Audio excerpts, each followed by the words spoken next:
Entonces, como ese aislamiento y esa soledad. No lo determiné en algún punto, solo pasó. He dado muchos saltos al vacío y me he encontrado a mí. Que lo que diferencialmente hace la filosofía es que nos da una visión más amplia del mundo. Esto es el consultorio filosófico. Pregúntele a los filósofos. Buenos días, o noches, o tardes, como nos estén escuchando ustedes, eudaimones. Bienvenidos a este primer capítulo de la segunda temporada del consultorio filosófico. Que realmente esta segunda temporada debía haber sido la primera temporada, pero como estábamos haciendo un piloto, queríamos sacar las entrevistas de una antes de que ustedes supiesen qué es el consultorio filosófico y quiénes, entre comillas, porque nos siguen en redes sociales, quiénes son los eudaimones.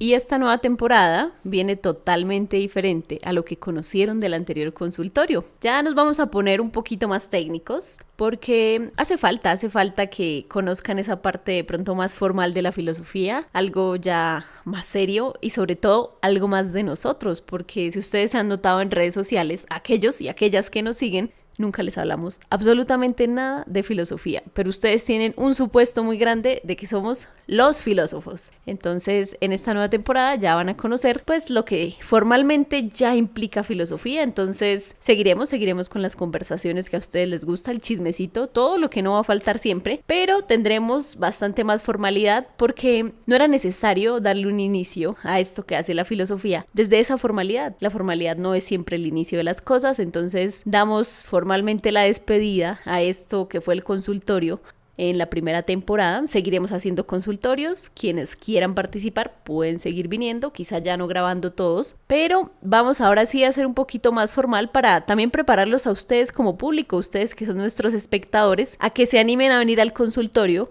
con otro tipo de temas también que necesitamos aquí darle continuidad y que se puedan hablar y ustedes sepan desde dónde vamos a empezarlos a hablar, aquellos que se quieran sumar de ahora en adelante al consultorio filosófico. La primera temporada quisimos que ustedes dieran a conocer lo que creían desde su propia perspectiva tendría que ser un consultorio filosófico, en el lugar donde se iban a dialogar, donde se iban a debatir y cuestionar ideas y donde ustedes como oyentes iban a aclararse sus propios problemas a partir del diálogo con dos personas que son totalmente ajenas con ustedes. Hasta ese momento nosotros pues entre chanza decíamos dos filósofos, pero siempre les hemos recalcado a ustedes por qué nos consideran filósofos.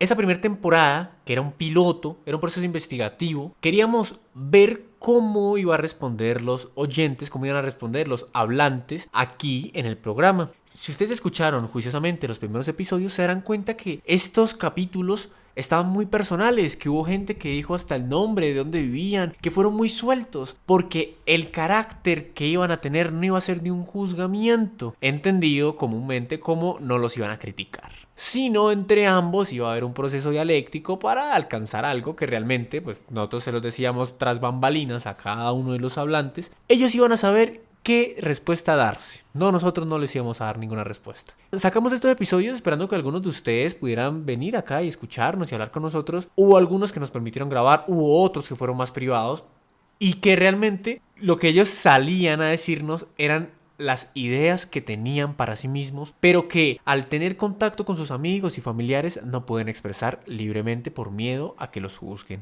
Eso fue la primera temporada del consultorio filosófico, ese fue el piloto. Ese fue el piloto porque queríamos ver cómo ustedes iban a responder ante ese llamado a dialogar. Esta segunda temporada va a tener una diferencia muy fundamental y es que vamos a explicarles a partir de cosas filosóficas que están ocurriendo ahorita, asuntos como las investigaciones que están girando en torno, todo lo que hace un filósofo para terminar creando un consultorio filosófico.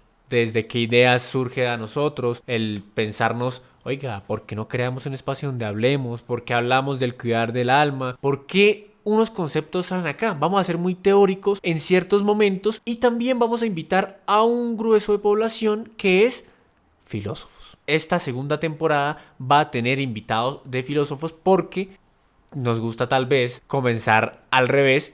Vamos a explicarles a partir de los consultorios que sonaron qué ocurría y qué es lo que esperamos que ocurra. Y esta es la segunda temporada del consultorio filosófico, ya más técnico, ya realmente un poco más formal al término de investigaciones filosóficas. Bueno, entonces ya para romper el hielo y ya comenzar con no tanta formalidad, si bien vamos a hacer el podcast formal, no significa que nosotros vamos a ser técnicos y formales, porque pues no estamos dentro de ese mundo. Y como no estamos dentro del mundo de las formalidades, que quizá es un mundo más técnico, un mundo institucional, ahí fue donde empezamos nosotros este nuevo consultorio, esta nueva temporada, porque a raíz de esa pregunta de pues por qué nosotros no estamos trabajando desde esa formalidad, aún cuando seguimos siendo parte de esa formalidad, seguimos informándonos a raíz de esa formalidad que implica la academia y que implican las instituciones, ¿por qué nosotros aquí de fuera lo seguimos haciendo? Porque en verdad gran parte de lo que sucede es que cuando uno se sale de la academia, si quizá alguno de ustedes no está dentro de ese mundo, no lo conoce, que es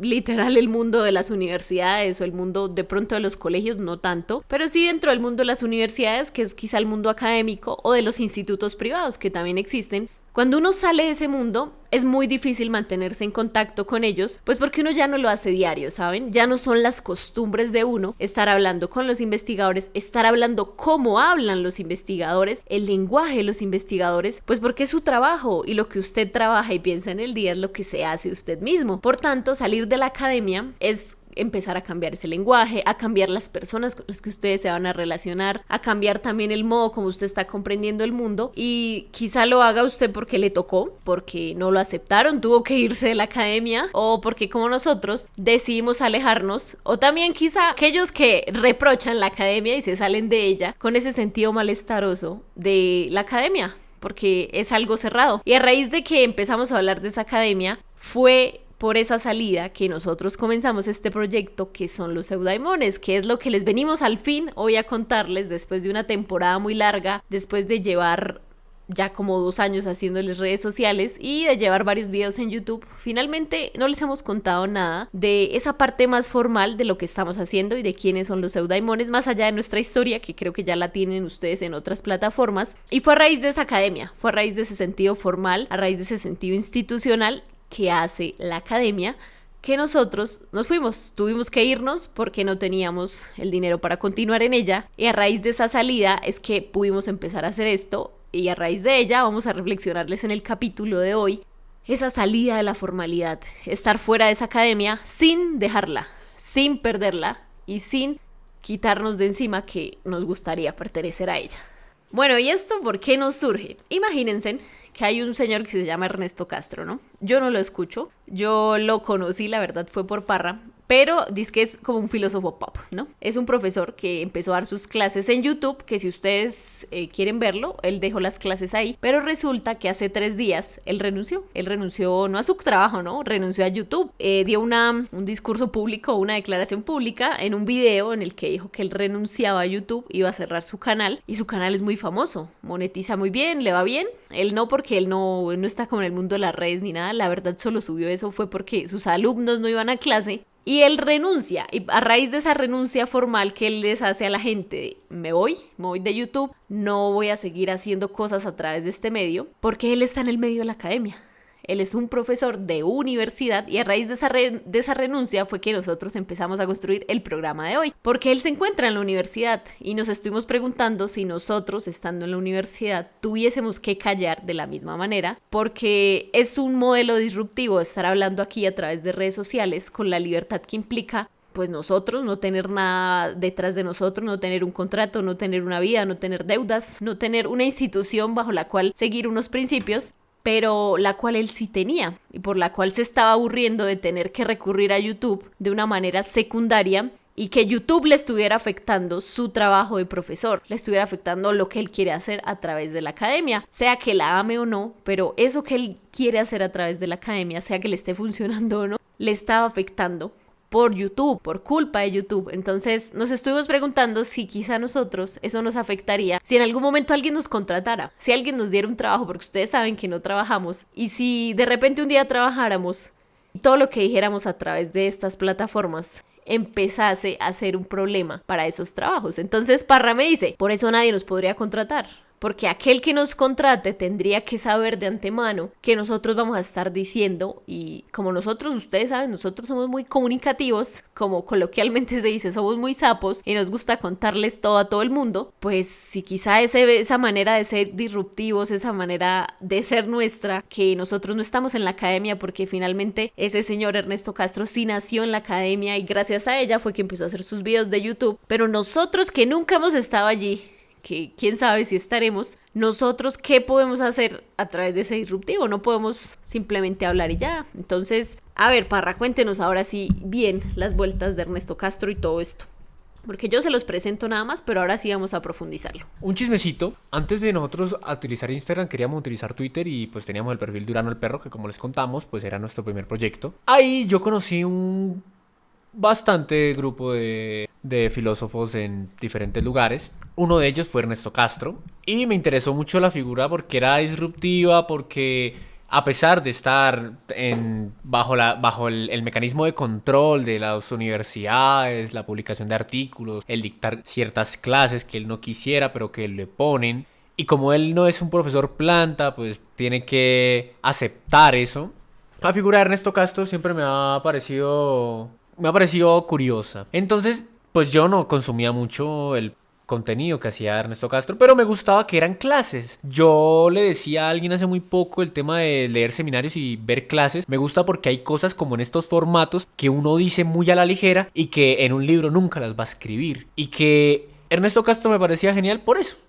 Ernesto Castro renuncia, entre otras cosas, porque pues estar en estas aplicaciones implica estar bajo un control. Implica que no es un encierro, no tenemos que estar acá todo el día produciendo, pero sí deberíamos estar produciendo para que nuestro canal monetice, para que nosotros tengamos más vistas. Porque al final de cuentas él decía algo muy genial sobre la finalidad de tener un canal, que de ahí vamos a hablar sobre los eudaimones. ¿Para qué se crea un canal? Ernesto Castro decía entonces que él lo creó para sus clases, para subir sus clases porque los estudiantes no iban a la universidad, entonces él la subió así ingenuamente y luego empezó a subir conferencias y luego empezó a subir ideas y en vivos y así el canal cogió auge en pandemia. Pero pues la finalidad de un canal donde se cree usted siempre es para que capte usted la masividad de la gente, la atención de la gente. Sea la idea que usted promueva, siempre la finalidad de un canal va a ser eso. Entonces, con los eudaimones también podríamos decir lo mismo. La finalidad de los eudaimones es captar la mayor atención de las personas que se están interesando por filosofía, por temas del grueso social, y pues ahí comenzamos con los eudaimones. Una de las razones principales por la que Ernesto Castro renuncia es, como les dije, que uno acá es abierto y uno dice cosas muy a la ligera,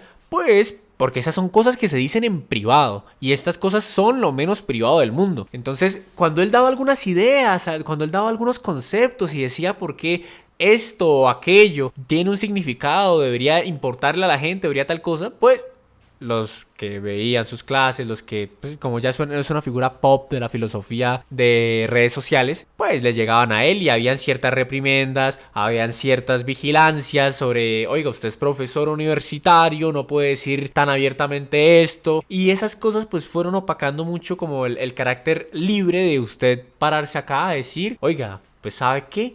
Esto es tal cosa. Y en la universidad podemos ver este ejemplo. Hace poquito leía yo los seminarios de Cornelius Castoriadis y él hablaba sobre los imaginarios y sobre el marxismo y sobre tal cosa y porque hay una contradicción. Y un ejemplo que él ponía en su seminario, porque es una transcripción lo que estoy leyendo, era ¿qué nos diría el presidente del Partido Comunista? Nos diría que esto es esto y está equivocado.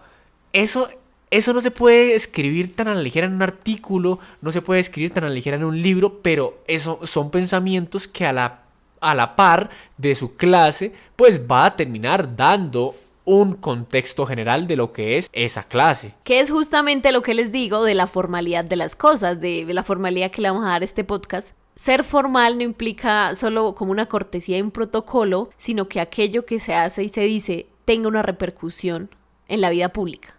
¿Saben? Hablamos es de esa vida pública que puede ser, porque ustedes en su privado podrán ser racistas, homófobos, clasistas, todo lo que quieran, pero las formalidades implican que la vida pública pase a tener una injerencia o una acción implícita en la vida colectiva de los otros. Entonces, A eso se refiere con esos conceptos de él no podía andarlo diciendo porque él hace parte de una vida pública, lo que les hemos dicho a veces. Uno puede ser una persona mundana y corriente y decir lo que sea, pero cuando usted empieza a ser una figura pública, por razones institucionales, por razones privadas, por sea la razón que usted haya elegido, incluso porque usted lo eligió y se volvió un influencer, porque usted hace parte ahora de la opinión y todo lo que usted diga tiene una repercusión dentro de lo que la gente quiere oír, eso que está repercutiendo en lo colectivo, eso de la vida pública, lleva una formalidad que así no sea la mejor, esa formalidad es la que empieza a afectar en el grueso del colectivo. Y si usted es un profesor, por ejemplo, que representa una institución pública, pues lleva aún mucha más carga, responsabilidad, porque usted está representando esa institución. Así usted sea un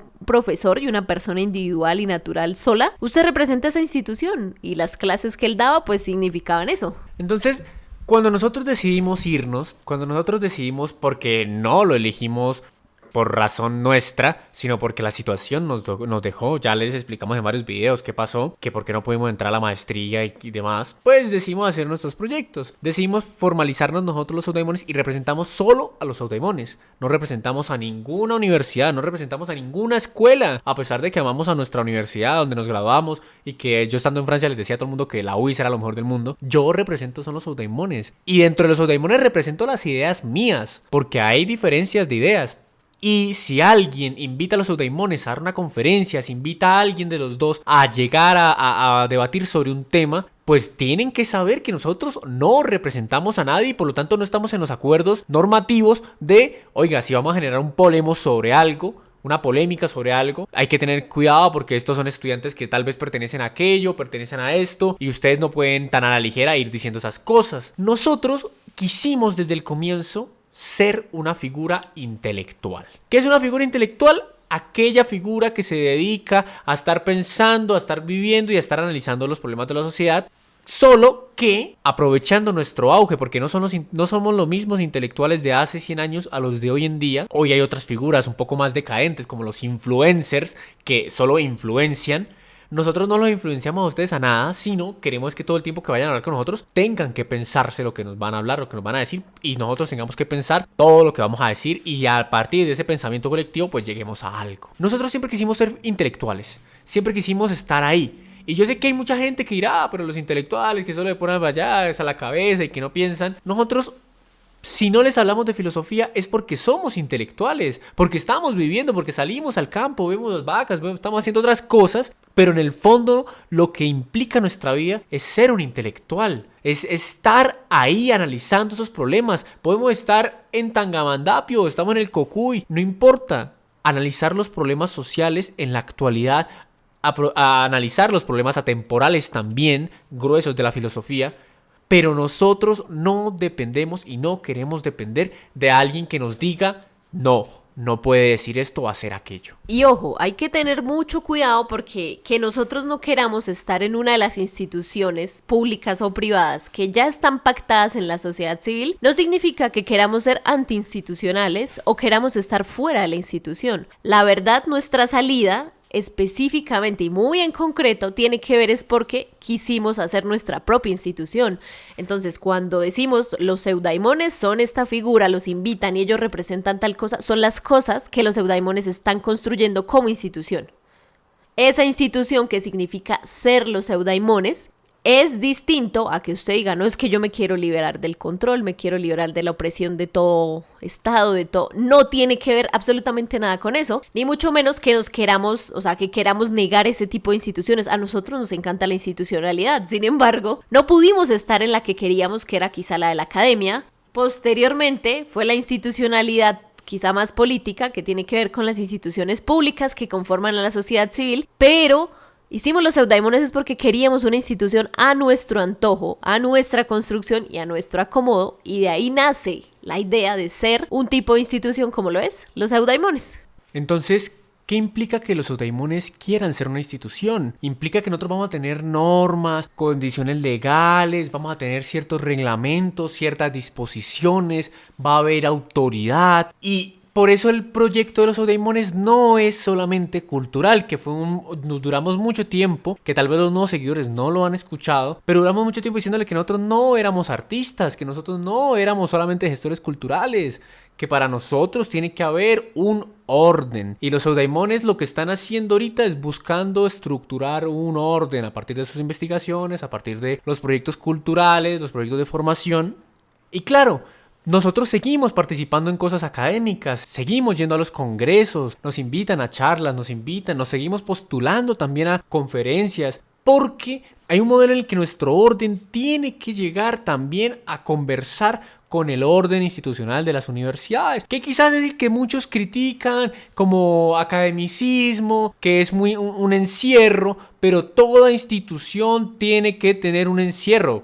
No un encierro formal ni nada, pero sí tiene que tener sus propias normas y sus propias finalidades. Entonces pedirle a la academia, pedirle a la universidad que vaya y haga proyectos culturales, pues tienen otros objetivos que quizás no son los mismos que tenemos nosotros, o sí o no. Hay muchas diferencias. Entonces nosotros seguimos todavía en relación con ellos, seguimos relacionándonos.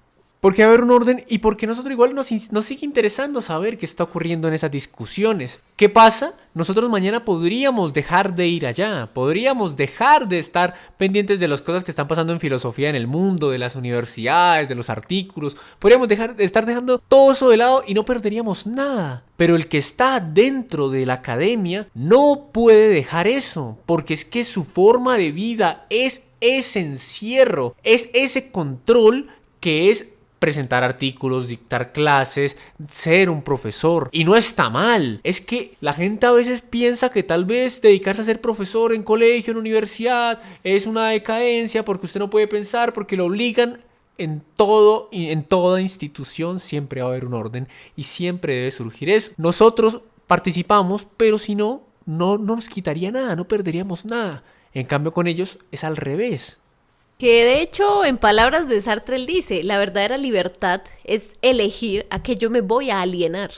Nosotros, como no encontramos algo que nos fuera a nuestro agrado para alienarnos, pues nos autoalienamos y construimos algo con lo cual autoalienarnos. Y bueno, a muchos de ustedes puede que les esté gustando. Pero el punto es que estando allí dentro de la academia había un modelo de alienación al que uno asume y uno elige libremente para hacerlo. En el caso, por ejemplo, de Ernesto Castro, yo elegí ese modelo de alienación, me constituí allí y claro, muchos de los que ustedes nos están escuchando son jóvenes, son de pronto no sobrepasan los 35 años, ¿verdad? En las estadísticas la mayoría están entre 25 y 35 años, entonces como esas estadísticas nos mencionan eso, que ustedes son jóvenes, a los 35 todavía no están como en una escala tan sometida de la vida y de quizás sus profesiones y aún pueden renunciar y cambiar de estilos, cambiar hasta de profesión. Como aún estamos en esa etapa, no comprendemos que al llegar quizá por encima de los 40, ya no vamos a querer cambiar muchas cosas. ¿Por qué? Porque estamos siendo jóvenes. Cuando uno está joven, uno es capaz de comerse el mundo y querer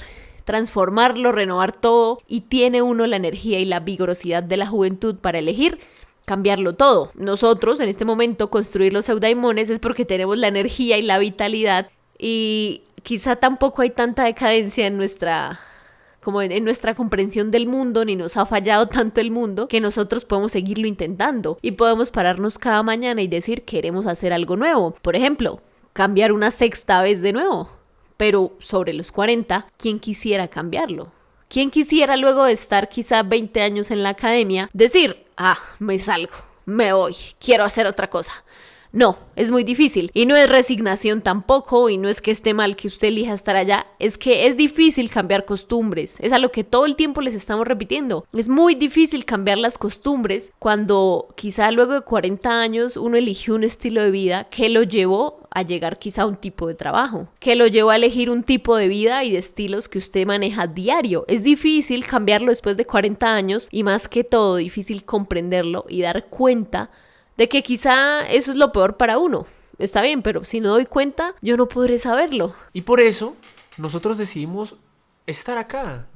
Porque muchos de ustedes cuando hablan con nosotros nos dicen, venga, pero ustedes están allá porque no tienen plata, ustedes están allá porque no... Y sí, hay muchos factores que implican que estemos acá, pero el mayor y el más importante es que nosotros elegimos estar acá. Y eso es lo que va a diferenciar esta institución de los eudaimones. Porque Muchos filósofos lo dirán, lo habrán escuchado ustedes en miles de conferencias. El filósofo hace de todo. La actitud vital es lo único que deja la filosofía. Deja habilidades como leer y escribir. Pero la actitud vital que le da a usted a afrontar, eso es la filosofía. Que le da para afrontar la existencia. Y hace poquito escuchaba a un profesor español, que no recuerdo el nombre. Lo invitaron unos ingenieros que tienen un podcast y el man decía: yo tengo mi antiguo doctorante, él no consiguió trabajo, no consiguió empleo en colegios, se fue a trabajar en una gasolinera. Y yo da la casualidad que me lo encontré y que él, mientras después nos tomamos un café, me dijo: hey, ¿ya leyó el artículo de este filósofo francés que es amigo del profesor que está contando la historia, que acaba de sacar este libro, tal cosa? Y él, que estaba ahí pues en el mundo de la academia, que es profesor universitario hace 20 y péguele años, se sorprende y dice: si este man que sale de voltear, sale de trabajar 8 o 12 horas en una gasolinera, llega a su casa a leer, así sea 20 minutos, un libro de filosofía, y él se ha terminado de leer el libro de mi amigo el filósofo francés, que yo ni tenía idea, es porque en él hay una actitud filosófica a pesar de que esté trabajando en una gasolinera. Y eso es lo que nosotros rescatamos siempre de los eudaimones. Los eudaimones son una institución que preserva la buena vida y que preserva la actitud filosófica. Gústeles o no, que mostremos el estilo de vida, que mostremos el campo, que hablemos de cosas banales, mundanas, los análisis del reggaetón, los análisis del pueblo. Eso también implica una reflexión filosófica sobre la buena vida. Y es aquí donde nosotros les presentamos a ustedes nuestra institución, los eudaimones. Ahora, esa es una diferencia que tiene la filosofía, sea cual sea el estilo de vida que elija, sea cual sea la profesión que usted elija. Luego de hacer filosofía, hasta de tener su doctorado en filosofía, si usted hizo las cosas del modo más adecuado, tendiente siempre a ser filósofo o filósofa, pues usted va a seguir conservando esa actitud vital de la filosofía, que es algo que no le van a permitir las demás quizá carreras de estudio universitario. Que eso es como la primera gran diferencia que siempre les hemos marcado. Esto no lo permite hacer la filosofía, no porque la filosofía nos haya dado habilidades especiales que dan otras carreras, no tiene nada que ver. Hay carreras de humanidades que les van a garantizar a ustedes las mismas habilidades que la filosofía. Sin embargo, la filosofía, más que estudiarla a través de la universidad, la filosofía garantiza que usted se disponga de cierta manera al mundo. Y esa disposición es en verdad la que caracteriza o cambia esa perspectiva que sí brindan los filósofos y quizá no muchas otras profesiones y carreras, si es que lo hicieron de la manera adecuada, ¿no?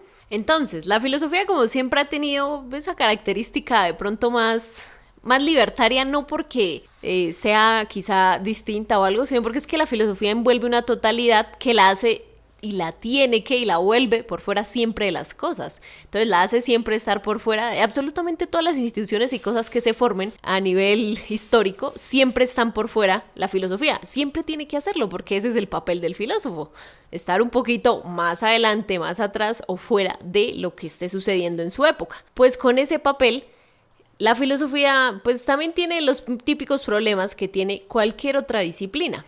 ¿Cuáles son? Pues la dominancia del discurso. Cuando empieza a dominar un tipo de discurso hacia cierto tipo pues de inclinaciones o ideologías, va a suceder. En sea cual sea la disciplina, sucede y tiene que llevarse hacia un tipo de dominancia porque empieza a interesarle a cierta población, a cierto grupo de ese tipo de estudios, de disciplina, de lo que sea. Quizá también por los cambios de épocas y generacionales empieza a interesar y a predominar cierto tipo de discurso, a veces incluso influenciados de ciertas maneras intencionales o a propósito, pero ese interés que empieza a surgir hacia pues cierto tipo de ideología en cada disciplina hace que la dominancia del discurso empiece a aplicar a cierto tipo, como cuando nació el liberalismo, pues el liberalismo fue el que empezó a inclinar la balanza a estudiarse a nivel económico y político y fue el que más se desarrolló y hoy en día tenemos un conocimiento muy sólido en esa área porque fue el tipo de conocimiento que interesó a la gran mayoría o aquel que tuvo una tendencia y un interés, sea a propósito, intencionada o no intencionada, en la que predominó ese tipo de discurso, como lo fue, por ejemplo, el liberalismo. En este caso, vamos a contarles que actualmente en la filosofía, la tendencia que anteriormente quizás estuvo en otras escuelas, que estuvo en otros países, ahorita se encuentra en Francia. Entonces, lo que se diga en Francia, eso es la filosofía actualmente. Entonces, desarróllenos más. Antes de decirles eso, pues tienen que saber la línea de estudio en la que pues, hemos trabajado, ya sea personalmente o como colectivamente, ¿qué ha sido la fenomenología? Desde la universidad, pues nos interesó mucho esta rama. La fenomenología se encarga de estudiar, de analizar los fenómenos y si hay una relación entre la conciencia y los fenómenos, una intencionalidad. Entonces, eso es lo que tuvo su escuela en Alemania, que fue pues después de Kant, que Hegel y su fenomenología del espíritu. Pero la fenomenología que se entiende hoy en día en el grupo fenomenológico es desde Husserl. Edmund Husserl, filósofo alemán, que realmente es austrohúngaro. Sí. Sí, porque por eso era amigo de Patočky. Por eso cuando ellos se conocieron con Patočka dijo, uy, un coterráneo mío, porque es de la Eso tierra. suena tan alienígena. Entonces, Husserl, Heidegger, Sartre, Merleau-Ponty, Scheler, todos estos autores pues fueron los auges de la fenomenología. La primera ola fue la alemana, fueron con los alumnos de Brentano, en la que está Husserl, en la que está Carl Stamm, la que estuvo... No, Lucas, no. No. No, estoy re lejos. Eso es otra línea de estudio. Pero entonces la que estuvo, claro, estos alumnos de Brentano, luego estuvieron los alumnos de Husserl, como el Fink, como... Ah, bueno, en la primera línea también estuvo Scheler, Max Scheler, y Heidegger. Luego pasó la ola francesa, que fue Sartre, Merleau-Ponty, Michel Henry, Levinas y todos estos que pasaron luego a ser los estructuralistas y postestructuralistas como Ricoeur y todas estas vainas. Pero desde esa línea ha cogido mucha predominancia en los estudios y muchos de los fenomenólogos hoy en el mundo terminan diciendo que el problema es que la única fenomenología fuerte y seria que se debería estudiar es en Francia. Para nosotros que somos de Latinoamérica, claro, nos dicen Europa, nos dicen todo lo que es el primer mundo. Y personalmente yo que ahorita que estuve en la Sorbona, frente a la Sorbona, y dije, esta es la Sorbona, no puede ser, por fuera no me cautivó, no entré porque no pude entrar, pero también porque quería entrar quiero entrar a la Sorbona cuando tenga que ir a hacer algo serio yo a la Sorbona. Pero a nosotros nos replicaron un discurso que era, la filosofía de verdad está en Europa. Y no solamente en Europa, no Más generalmente en Europa. específicamente. La filosofía de verdad está en Francia. Y tuvimos a alguien de la escuela francesa que nos dijo, el único lugar donde se hace filosofía de verdad es en la Sorbona. Por eso tanta afición nuestra por la Sorbona. Porque esos discursos, a pesar de todo, se siguen recalcando y uno pues termina interiorizándolos también. Entonces ahorita que tuve la oportunidad de estar en Francia, pues me di cuenta de eso. Escuché también cómo la predominancia hace que todos ustedes, nosotros, los que estudiamos filosofía, tengamos que pensar en que las universidades europeas son las universidades filosóficas, que es donde tienen una larga tradición. Y eso me parece, primero, en una parte histórica fundamental. Todas esas cosas son importantes para entender un contexto, pero no es el único lugar donde se hace filosofía.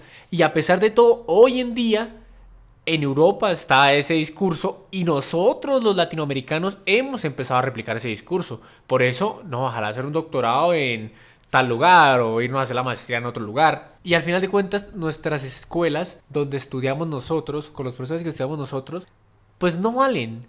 Valen para un nivel formativo, pero no valen porque realmente uno investiga y cree que va a investigar realmente y va a entrar al alta alcurnia filosófica si se va para Europa. Y nosotros fuimos producto de profesores de una generación que se crió en Europa, que fue a Europa a estudiar y que se volvieron porque no consiguieron tal vez el éxito deseado y se volvieron a Colombia y pues siempre hablan de Europa, de la Sorbona, de Tubinga, de Friburgo, de Leipzig. Entonces, para nosotros nos quedó una idea muy clara. En Colombia no vamos a poder hacer filosofía. O sea, en Colombia uno se va a formar para tener la base en serio, para comenzar a pensarse qué es filosofía y qué va a hacer en filosofía. Pero en Colombia no va uno a formarse en filosofía, no va a investigar filosóficamente serio, no va a hacer filosofía en Colombia. Y eso ha sido producto de los mismos discursos que en las escuelas filosóficas se han presentado. Y una vez los eudaimones salen de la academia, salen de estos discursos, de replicarlos, de empezar a intentar hacer este bagaje filosófico en ciertas áreas en Colombia, nos dimos cuenta que sí se puede, que esos discursos que nos dicen, porque mire, es algo tan tremendo que hoy incluso profesores nuestros dicen que lo que nosotros hacemos y decimos no es filosofía, que nosotros no sabemos de filosofía, que no vamos a ser filósofos, que tal cosa, si hablemos de un autor de la obra, no vamos a hacer nada de filosofía. Pero es porque nosotros no estamos en el establishment de ellos, no estamos participando con ellos, no estamos en las maestrías, no estamos en los doctorados, estamos trabajando en otras áreas, en bibliotecas nacionales, con el Ministerio de Cultura. Pero para ellos, como estamos rompiendo el establishment de pregrado, maestría, doctorado, para ellos es muy irruptivo que nos presenten a nosotros como filósofos. Porque ante el escarnio público, ante la gente, nosotros somos filósofos. Ustedes mismos nos dicen filósofos, sin nosotros decirles por qué nos dicen filósofos. Entonces, eso se debe a que cuando salimos nosotros de no poder hacer esa maestría, de salir del roto del establishment, nosotros empezamos a hacer nuestra institución y nos dimos cuenta de cosas importantes que se dieron gracias a nuestra formación. Nosotros estudiamos filosofía en una universidad industrial. Si ustedes no son de Colombia, son de otros países y no conocen Bucaramanga y no conocen la Universidad Industrial de Santander, es una universidad que se creó por ingenieros. La Escuela de Filosofía tiene mis mismos años, 25. Y entonces, que sea tan nueva, que pueda proponerse todas estas cosas, es como la idea de Latinoamérica. Todo puede pasar en esta escuela porque está muy nueva, o sea, hay mucho ánimo todavía, pese a que ya hay profesores que desde el comienzo de la escuela hasta ahorita se van a pensionar. Pero como nosotros estudiamos de forma herética en una universidad, o sea, como unos herejes de la universidad industrial, porque nos fuimos ingenieros, rompimos la misión de la universidad al estudiar filosofía, pues nosotros podemos intentar hacer esto, podemos incursionar en la filosofía en otros espacios. ¿Qué pasa? Muchos de los profesores, muchos de los nuevos estudiantes creen y crecen en el establishment de los artículos, de las ponencias, de los congresos, de los semilleros, de la universidad como el único foco donde puede hacerse filosofía. Que nosotros estuviéramos en el Plan Nacional de Lectura, Escritura, Oralidad, cambiando ciertos modos y conceptos de entender eso, no implicaba filosofía para ellos. Era simplemente una actividad en la que nosotros estábamos ahí. Cuando nosotros les explicamos a ellos la importancia, porque ellos también hablan de eso, de que hay que cambiar, de que hay que dejar de entender eso, pero se quedan tanto en su espacio del articulaje, de las ponencias, que cualquier cosa que llegue a irrumpirlos no va a ser considerada igual. Y volvemos al caso de Ernesto Castro. El man estaba por allá haciéndonos esto sobre la música urbana, como cuando yo me siento y les hablo sobre el reggaetón. ¿Y qué dijeron? Pues esa vaina no es filosofía. La filosofía de la procrastinación, eso tampoco es filosofía, son meras excusas. Ese modelo que se replicó con nuestros profesores de esa generación se está rompiendo hoy en día con estos estudiantes que por muchas razones, principalmente económicas, no pudimos ir a hacer una maestría a Europa. Y empezamos a hacer nuestras propias maestrías acá y empezamos a hacer nuestras propias investigaciones. Y que a pesar de todos esos profesores que hicieron toda una carrera acá en Colombia, son considerados menos filósofos porque no estudiaron en Berlín, no estudiaron en París, no estudiaron en Londres, sino que estudiaron en Colombia, o estudiaron en Argentina o en Brasil. Y eso termina creando una institución sólida, cerrada, que es la universidad y la forma de hacer la filosofía en la universidad. Claro, y a ver, ese modelo, nosotros también a veces, ¿qué se dice? Lo defendemos, ¿no? Nos vamos afuera a estudiar, nos vamos a hacer esto. E incluso nosotros mismos no siempre le tomamos la misma seriedad a los que estudiaron afuera. Nosotros hablando de los eudaimones, ¿no? No les hablo en generalidades de ustedes con nosotros, sino nosotros como eudaimones también a veces pensamos lo mismo. Es que no estudió afuera, es que tocó estudiar acá. De hecho, nosotros queremos irnos a estudiar afuera un rato. Y también vemos la desvalorización del proceso de lo que hacemos acá. Pero, a ver, aquí sí hay como un punto crítico que podemos tratar, y es que pues acá llegó ya ese modelo europeizado, pero europeizado, y se acomodó aquí a lo que fue para esa época las vanguardias, ¿no? Ese modelo de vanguardias ya rompiendo con todo ese establishment de control que empezó a surgir en aquella época.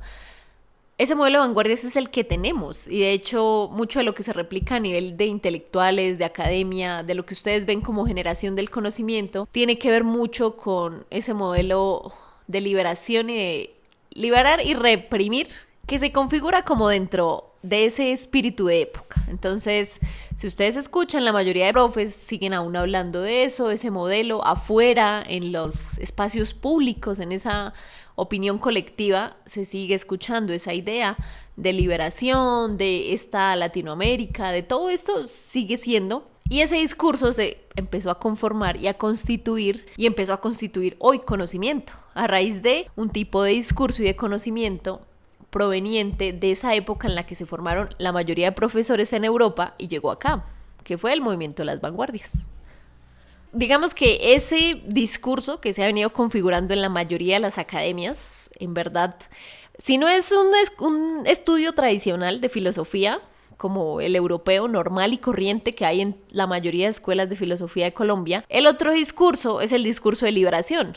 Entonces siempre encontrábamos esa dualidad o esa dicotomía y la verdad para nosotros nunca estuvo ninguno ni siquiera cercano ni adecuado a la realidad social colombiana. Y de ahí fue que nosotros nos salimos porque no hallábamos a cuál idea pegarnos. No había ninguna, ni la más certera, ni siquiera la más cercana, ni la más cercana para empezarla a construir de otro modo. Era en verdad nuestro problema. No había ninguna base, ningún tipo de discurso a través de las humanidades en la cual para nosotros sentara bases para empezar a construir algo. Entonces, ¿qué dijimos? Pues construyámosla nosotros, porque no se está haciendo ahorita, no se va a investigar. La mayoría de investigadores de Europa o de Latinoamérica o van allá y se quedan allá porque les gusta, o se devuelven y traen lo de allá y se acaba. Entonces no hay un discurso más allá de ese. Y esa construcción de discurso que no encontrábamos, no estaba pegando en ningún lado y no lo veíamos certero, no nos estábamos, apegando a ninguno. Y esas bases que nos proponían, ninguno nos parecía, de ninguna manera, todos estaban como muy cortos y muy al aire. Y ahí es de donde nace, bueno, pues hagámosla nosotros, miremos otras bases y vamos a hacerlo de otra manera. Y eso significa pensarlo a un modelo institucional a largo plazo, a pensar otro modelo de discurso y a mirarlo desde otros fundamentos. Y así es como nosotros entonces empezamos a cuestionarnos sobre los discursos que estábamos recibiendo y los discursos que estábamos dando incluso. Y empezamos a decir, bueno, ahorita que están las redes sociales, cualquiera que cuente puede tener historia y tener su gente que lo escuche y eso. Pero realmente el que cuenta la historia y la escribe es el que perdura. El que vence siempre es el que va a contar la historia. Entonces nosotros dijimos, pues vamos a unir los eudaimones a algo, vamos a hacer los eudaimones un gran conglomerado institucional que pueda estar dentro de la institución. Claro, mucha gente se asusta porque dice, son todos los filósofos, son los eudaimones, que era una de las críticas que me decía, ¿quién va a manejar todo el discurso? ¿Los eudaimones o los filósofos? Y eso pues ya serán otros problemas que se surgirán con lo que vamos a hablar ahorita, que es nuestro discurso. Como ustedes sabrán, los que estudian filosofía y los que no, les hemos dicho qué significan los eudaimones, pues es un juego de palabras entre los buenos daimones y la eudaimonía como buena vida, como vida grata, de ser vivida. Entonces, nosotros teníamos el discurso de empezar a hablar sobre la buena vida.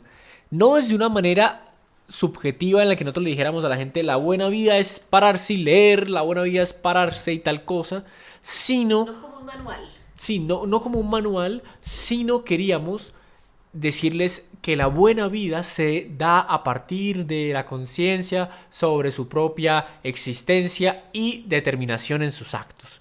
Zapatero, tendero, lo que usted quisiera hacer, usted decide llevar una buena vida. Y claro, nosotros teníamos unos estándares que era una cosa que habíamos escuchado de un profesor en la universidad que nos decía, para tener una buena vida uno tiene que tener un deporte, un idioma, un instrumento y cositas así. Nosotros le agregamos pues filosofía, comer bien. Entonces nosotros queríamos era llevar esto de la buena vida. La buena vida no es autoayuda. Para los de la escuela de Gustavo Bueno, que les encanta decir que la filosofía es autoayuda, que ayuda en algo, pero no autoayuda. La buena vida implicaba esa reflexión dura acerca de la propia existencia y que usted se detuviera un momento a decir, ¿en serio estoy existiendo? O sea, ¿en serio hago lo que quisiera hacer? ¿En serio puedo decidir? ¿O en serio algo en mi vida? Y entonces empezamos a hacer estos proyectos culturales siempre para intentar cambiar un discurso. Todos los proyectos, todas las cosas que hicimos investigativas fueron para cambiar discursos en el lugar donde estuvimos y para así escalarlos a nivel departamental, luego a nivel nacional. Nuestra idea con el cambio de discurso era empezar a llevar esta reflexión filosófica que no va a tener nunca una verdad, nunca les va a llegar a presentar a ustedes esto es, tómenlo, pum, ya. Llevarlo a los estados institucionales de nuestro país. Llevarlo al estado y que la filosofía empezara otra vez a hablarse con esta gente. Porque pues mucha gente dice que la filosofía pues está encerrada, tal cosa, que ha muerto, que arte. Se dicen muchas cosas, pero pues, el discurso de la filosofía primero es preguntarse qué es filosofía y luego pues qué se va a hacer con la filosofía y luego qué es reflexionar, qué es pensar y qué es la cuestión filosófica, cuál es la materia de la filosofía. Y así empezamos a hacer nuestros proyectos, quisimos hacer formación, luego nuestras propias obras de artes, pero luego llegamos al punto donde ustedes están escuchando hoy, nuestro consultorio filosófico, que es un cambio de discurso.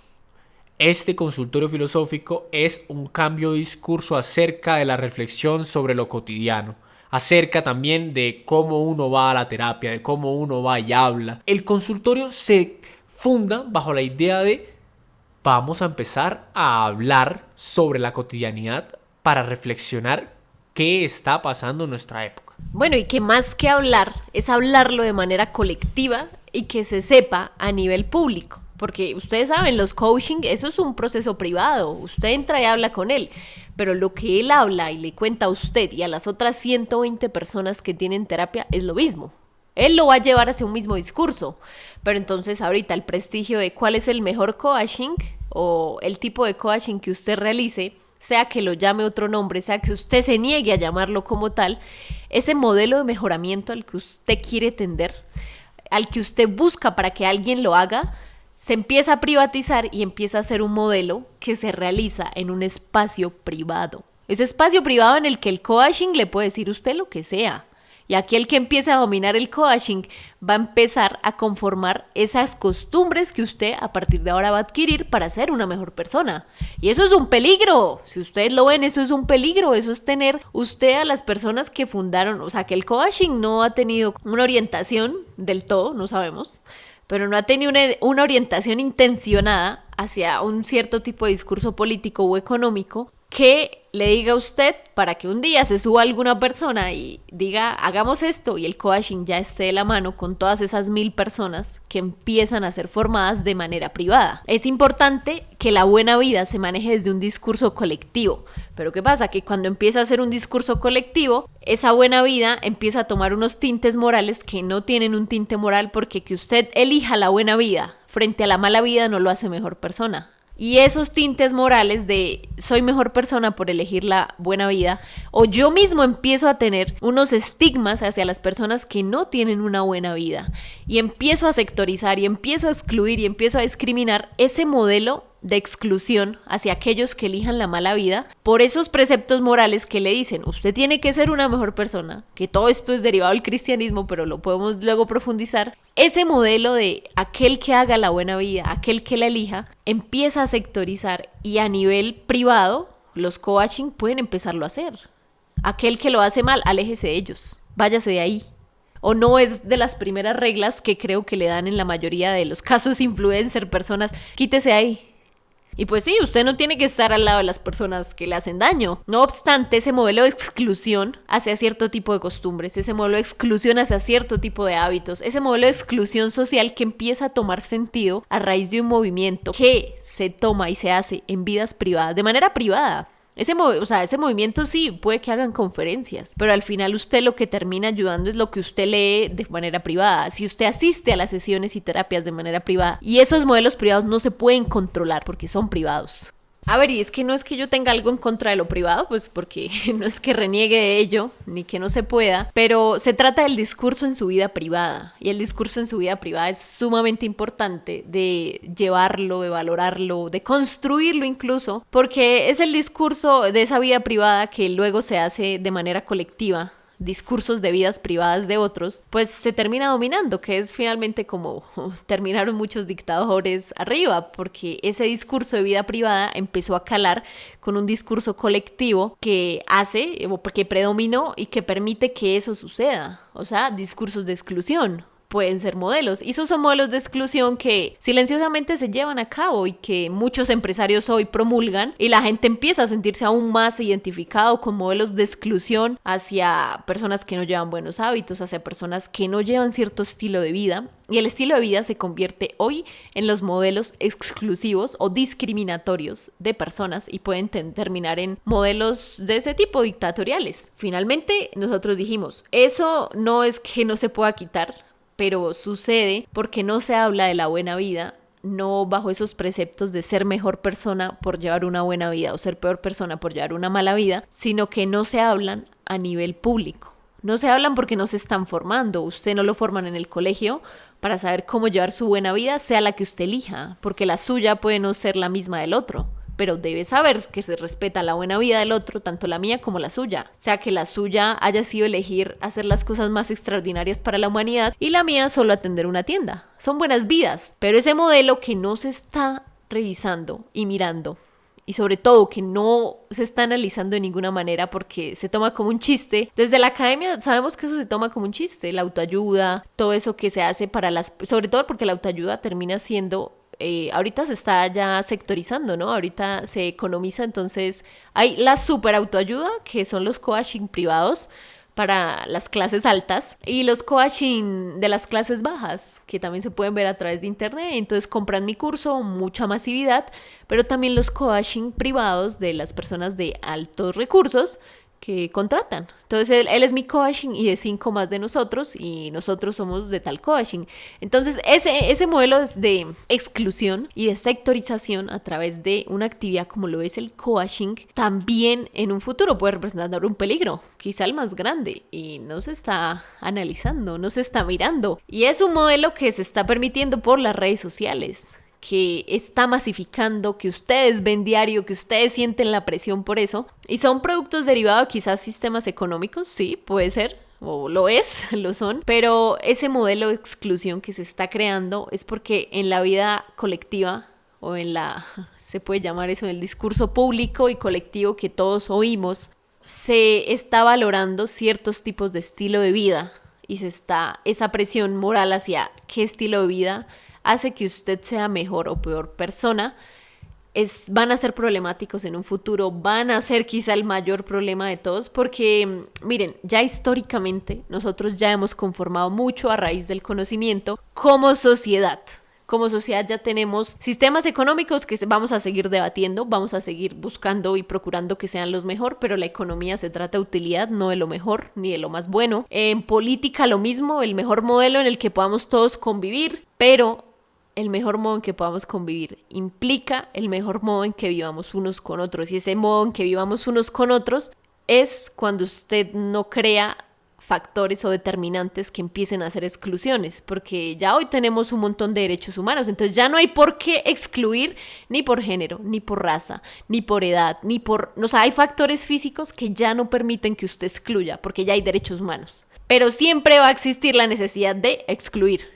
Entonces siempre va a haber grupos dominantes que van a atender a esa necesidad, y actualmente una de ellas es los estilos de vida. Los estilos de vida se están volviendo los nuevos modelos de exclusión de otros sectores sociales. Sobre todo porque muchos de estos procesos de coaching, de personal trainers y cositas así, surgen de una falsa idea del estoicismo. Y aquí le botamos un dato random ahí. El estoicismo en este 2025, el falso estoicismo o el estoicismo de masas, es lo que va a vender en el mercado. Es la nueva tendencia de Pinterest, ¿oyeron? Esa es la nueva tendencia para este año. Se viene fuerte los coaching que hablen de estoicismo, así que pilas. Claro, todas estas ideas del coaching, del mindfulness, del personal trainer, ya soy re bilingüe, ¿sí? Surgen de la necesidad del uno con el uno siendo superior con el otro. Entonces el consultorio quiere romper ese esquema. Queremos que estas reflexiones sobre la vida cotidiana de cada una de las personas que llega al consultorio se puedan sentir como si me la estuvieran contando a mí. Y es lo que nos ha pasado. Este piloto, porque fue un piloto y nosotros desde el comienzo les dijimos, esto es un piloto, vamos a subir estos capítulos de los que quieran porque vamos a ver cómo responde la gente. Claro, los más cercanos nos escribieron cosas y hubo luego ya cuando alcanzó a otro tipo de gente que no nos conocía, ese nivel de aceptación y de identidad, de decir, oiga, yo también estudio esto y también quisiera hacer esto y también he querido tal cosa y nunca nadie me ha dicho esto. Porque lo que decíamos nuevamente, cuando uno se sienta a hablar con alguien muy cercano, pues siempre hay unos juicios, siempre hay unas condiciones que no le permiten a uno realmente pensar más allá del ánimo con el que uno se relaciona con esa persona. Y entonces nosotros creamos este consultorio para poder llevar esto a una función pública. Es una idea que no la vamos a realizar este año, no la vamos a realizar quizá en 2 años. Es una idea que queremos llevar durante varios años, pues estas cosas son muy delicadas. Así como el mindfulness, así como decimos estas críticas sobre estas cosas, sobre el desarrollo personal, un consultorio filosófico también puede tener muchos problemas sociales, morales, éticos. Porque ¿quién es el que va a dirigir el discurso? Hemos querido mostrar que nosotros no somos los que manejamos el discurso. Por eso cuando llega alguien, nosotros siempre decimos, de seguro usted, después de contarnos y hablar con nosotros, de seguro usted ya va a saber qué decisiones tomar porque usted ya las sabe. Usted necesita, es un carácter externo, una persona que no lo conoce, que le va a hacer aclarar a usted muchas cosas. Entonces, nosotros siempre hemos querido llevar esa imagen de que no somos nosotros, de que es con nosotros, es con ustedes, o sea, es el trabajo de todos, de la comunidad, de la polis, de las chivitas, que se hace en la comunidad. Y nosotros que hemos tenido la posibilidad de estar en lugares de tratamiento de asuntos públicos, nos hemos dado cuenta que falta mucho pensar en otros. Por eso les decíamos en el anterior consultorio, en el video de que hemos fracasado, o de las metas que nos propusimos, que nosotros queríamos ganar una convocatoria que llamaba Pensar con Otros, porque ese nombre nos gusta, porque es un nombre que en serio define cómo vamos a construir sociedad. Solo se construye sociedad pensando con otros, y eso es lo que hacemos nosotros desde los Eudaimones con nuestro consultorio, que hasta apenas tiene un primer borrador, y que si algo bueno nos pasa este año, podríamos empezar a desarrollar otra fase del consultorio filosófico que va a ir más allá del Spotify, sino de YouTube, va a ir ya más con poblaciones, porque pues es una forma de trabajar. ¿Qué pasa? Estos consultorios no son muy bien recibidos en lugares académicos, en lugares que están en otro tipo de investigaciones, porque esto tiene mucho trabajo con la gente. Puede parecerles muy experimental, puede parecerles muy pragmático, y entonces esto se separa mucho de lo que debería ser el establishment filosófico.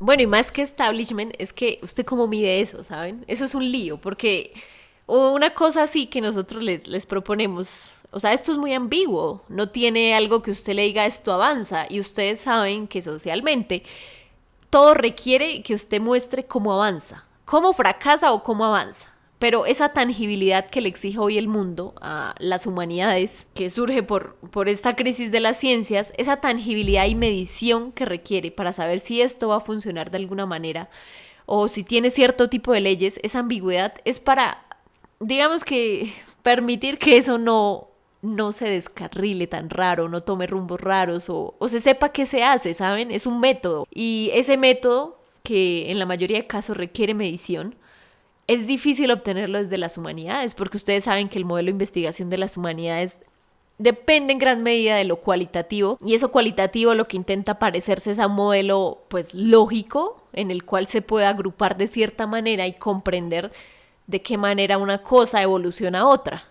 Y eso es muy complicado llevarlo por eso a una academia, llevarlo a una institución pública, porque eso es lo difícil, pensar eso, o pensar cómo va a ser la medida de ese método. Todo se puede medir.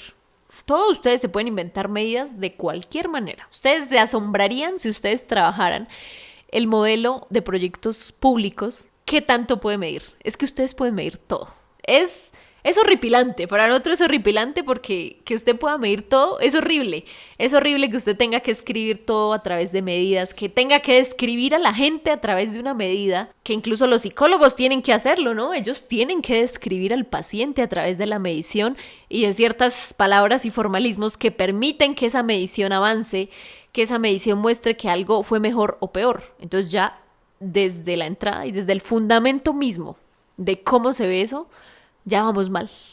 Ya vamos mal porque ya tiene un mejor y un peor. Que la sola idea de que hay un mejor y un peor y se pueda medir a través de algo y se tenga que y se exija, ya impide un montón de cosas socialmente, porque quizá a veces eso mejor no sea mejor para la gente. Sea mejor para el papel, sea mejor para los índices, sea mejor para lo mejor que quiere ser lo mejor.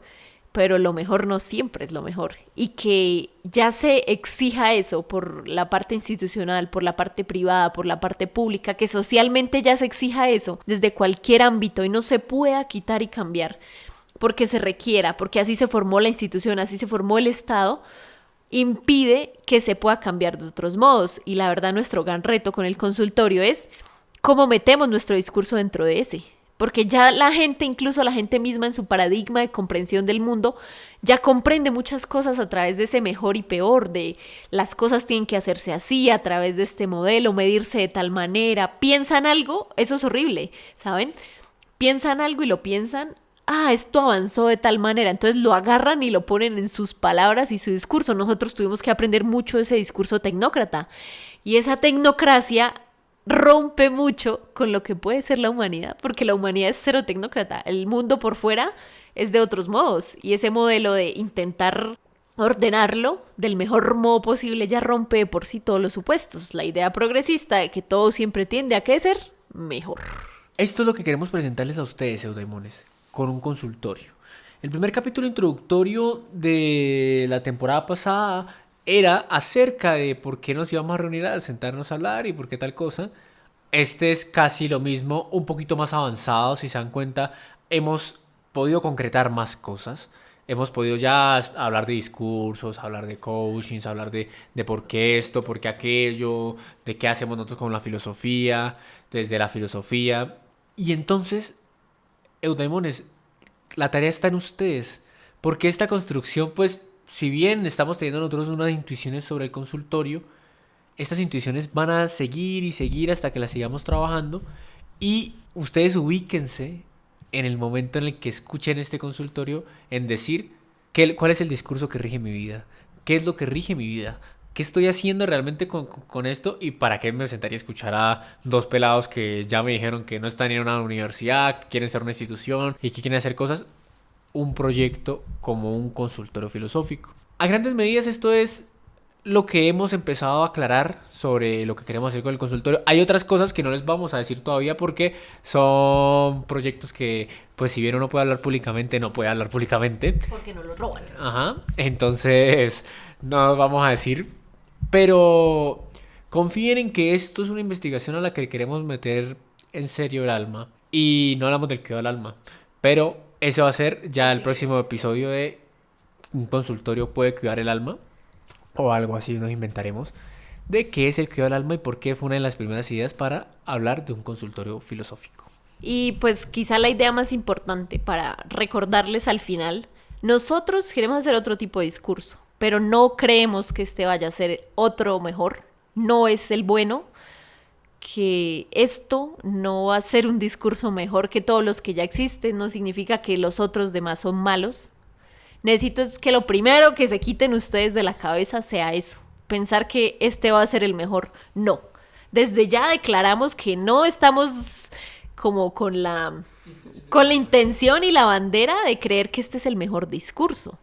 Queremos un discurso más adecuado para la realidad social, pero no el mejor, porque cuando uno empieza ya de inicio con esa idea de que este es el bueno, este sí es el que va a funcionar, este es el mejor para la humanidad, usted ya de entrada con eso, ya dañó todo. Ya dañó todo el proyecto que usted vaya a hacer de entrada, para todo lo que usted vaya a hacer, así le funcione. Ya lo daña porque nadie sabe qué es lo bueno para alguien o para otro. Para mí lo bueno puede ser vivir aquí en el pueblo y ser bibliotecaria. pero para otra persona lo bueno puede ser otra cosa mucho más grande o incluso peor. Y eso que es bueno para el otro no significa que entonces lo bueno sea de cada quien y dependa de un bien particular o de un concepto particular, sino que justamente por pensar que lo bueno o lo mejor son la misma cosa y ponerlo en esas categorías jerárquicas de que lo bueno siempre va a estar por encima de lo malo, esa jerarquía, pues lo único que ha hecho es seguir sectorizando y excluyendo a otras poblaciones. Y para quitar eso hay que hacerlo desde otros modos distintos sociales que implican más costumbres, que implica trabajar con toda la sociedad y que no corresponden a discursos que se empezaron a montar porque fueron la tendencia más fácil de comprender, que eso a veces también es lo común. Que ciertos discursos tomen auge porque son los más fáciles de comprender. Entonces, no creemos ya de inicio, de entrada, que este sea el mejor, ni el bueno, ni el que va a salvar a la humanidad. Simplemente es otro discurso y nosotros queremos construirlo. Y si funciona, pues que funcione. Si se apega a más gente, que se apegue. Si tiene auge, que lo tenga. Pero si no, pues va a ser otro fracaso más de los miles de discursos que ya han intentado cambiar otros filósofos, otros humanistas u otras personas que no estén en este campo. Y eso es lo que de entrada queremos que recuerden siempre de nosotros. De forma ya para despedirnos, pues esto es a grandes rasgos lo que son los eudaimones y esto es lo que presentamos como el proyecto del consultorio filosófico, que creo que quizás es una de las ideas que han vuelto a inspirar en nosotros algo, que nos han motivado a algo. Entonces, muchísimas gracias por escucharnos, muchísimas gracias por vernos en nuestras redes sociales. Ya saben, a pesar de que la gente quiera dejar de lado el marketing y decir que hay, que no, pues cuando uno crea un canal para que la mayoría de la gente pues llegue acá y pues si es de su agrado y eso, la idea es que podamos construirlo en conjunto. Que suena como muy vendedor de rosas y eso, pero que pues la verdad, como filósofos, nosotros realmente no nos interesa mucho el tema de la fama y el dinero con todo esto, sino realmente nuestras propias investigaciones. Entonces, pues el dinero sí nos interesa, no en grandes cantidades, pero siempre el recordatorio que les hacemos a ustedes. Síganos en nuestras redes sociales, nos apoyan con eso, miren, no nos donen, no nos den nada, el simple apoyo de ustedes ahí en YouTube, en que agarren los celulares de sus padres, de sus hermanos y pongan a reproducir esos videos de YouTube 1000 veces, nos ayudan a que podamos seguir haciendo esto, a que no tengamos que luego recurrir a una academia para vivir. Y ese vivir nos implique tener que cambiar nuestro discurso porque es lo más probable que pase el día que entremos a un trabajo y finalmente la economía no nos dé a través de estas redes sociales, tengamos que acudir a un lugar donde el discurso ya esté hecho, ya esté dado y tengamos que apegarnos a él. Y como Ernesto Castro, luego renunciar. ¿A qué? A las redes. Porque tengamos que estar allá porque esto no nos da lo suficiente para existir. Entonces no olviden seguirnos siempre a los eudaimones en TikTok, en Instagram, en Facebook. Aquí por YouTube, que nos escuchan, quienes nos escuchan mejor por YouTube, gracias por hacerlo por YouTube y no por Spotify, porque Spotify no nos va a dar nada. Y recomiéndenos siempre y recuerden, y lo último ya, confíen en esto. Puede que escuchen esto con formalismos, con tecnicismos, con ideas vagas, demasiado vagas. Continúenlo porque nosotros también estamos construyendo esto y cuando uno construye las cosas son así de vagas. Simplemente los estamos invitando así a formar parte del proceso, pero cuando uno empieza con esa vaguedad y sobre todo esto que son hipótesis de algo que queremos hacer, no siempre tienen todo el sentido del mundo. Y no siempre están ya constituidas y fundamentadas en un montón de cosas, pero este es el proceso de construcción de eso. Y ese proceso no siempre tiene sentido más que en la cabeza de los creadores. Nosotros les tratamos de dar ciertas ideas vagas aquí que tengan un poco de fundamento, pero no siempre van a tener el sentido del mundo y no siempre las van a comprender ustedes, pero por favor crean de aquí en adelante en esta temporada que van a comprenderlo un poco más adelante, que todas estas ideas que les soltamos hoy tienen un fundamento que en los siguientes capítulos ustedes les van a hallar quizá más sentido, porque así son los libros de filosofía, eudaimones. Sepan que aquellos que no estudian filosofía y que no lo van a hacer, que los libros de filosofía son así. Cuando uno llega de primerazo a leerlos, lee las introducciones, lee todo, no entiende uno mucho. Entiende ideas vagas y se queda con conceptos, pero no entiende el todo, sigue con el libro y uno tiene que confiar y darle fe en que más adelante eso se va a entender. Y sí, toma sentido más adelante y quizá tome sentido en una siguiente lectura y la introducción tenga todo el sentido del mundo en la siguiente lectura, no en la primera. Así sucede con los eudaimones, que esto tenga sentido no ya porque lo estamos construyendo, así es de los libros y nosotros ya tenemos la idea en la cabeza, se las estamos dando, pero mientras esto se constituye más formalmente requiere tiempo, entonces tengan fe en los siguientes episodios, en el proceso, en los siguientes años, que va a tener más sentido para ustedes que nos escuchan, para nosotros cuando se los expliquemos, y va a tener sentido, un sentido social cuando lo vean hecho, y tengan fe, es un salto de fe también de las lecturas porque los libros de filosofía son así, nosotros también somos así. Y bueno, Daimones, entonces nos vemos cuando nos veamos. Para, pa, para, pa, pa, ma.